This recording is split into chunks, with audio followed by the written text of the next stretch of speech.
There's a strange ache that settles in when you feel seen again after years of being invisible, not as a mother or a neighbor, or the one who brings snacks to the school fundraiser seen as a woman. Desired it happened? Slowly, subtly. Aaron was turning 21. His closest friends were coming over boys I'd known since they were awkward teens. Now suddenly men with quiet confidence and stubble on their jaws. I was in the kitchen apron on music playing low, making his favorite dinner. Like I always had, the doorbell rang. I opened it, and there they were. James, Theo, and Liam, all smiles and casual charm. They greeted me like they always did, polite, warm, but something in their eyes lingered longer than usual. James gave me a slow once-over before saying, "You look amazing." Mrs. K. Theo leaned in for a hug, his hands brushing the small of my back. "Can't believe Aaron kept you hidden all these years." And Liam, he didn't say much, just watched me with this quiet intensity that made my skin heat in places. I'd long forgotten dinner, passed in a blur, lauder, stories, too much wine. I stayed, mostly quiet, watching them. Watching me. James held eye contact too long. Theo's compliments veered just shy of flirty. Liam barely looked away afterward. They drifted outside. I stayed in cleaning, up alone, grateful for the quiet. But then James came back in. "You shouldn't be doing this all by yourself," he said, taking a towel, drying dishes beside me. "I don't mind." He glanced over. "You really don't know how stunning you are, do you?" It turned. Stunned. He didn't smirk or laugh, just held my gaze steady like he meant. Later, I curled up on the couch with a glass of wine. Theo found me there, plopping down beside me. "Far too close. You're nothing like I expected," he said. "You got this whole vibe, warm, sexy. Kind of dangerous." I laughed, brushing him off. "Go join the others." He smirked. "You sure you want me to?" I didn't answer. Eventually, I slipped back to the kitchen. Liam stood at the counter sipping water.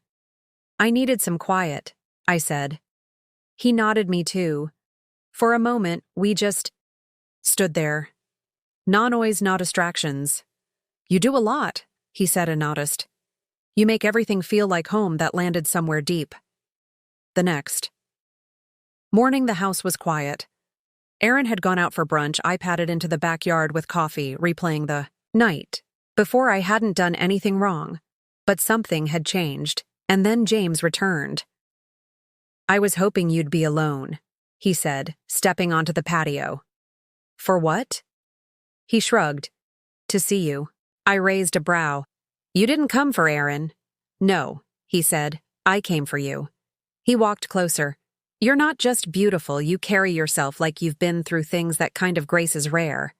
I didn't know what to say before I could respond. Another voice called out, "I brought muffins." Theo strolled in, grinning like this was completely normal. "Thought you might want some company."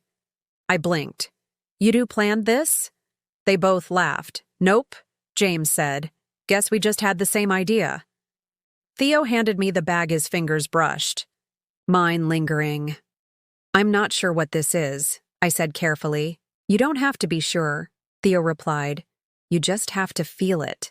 Before I could respond, Liam appeared, quiet, observant.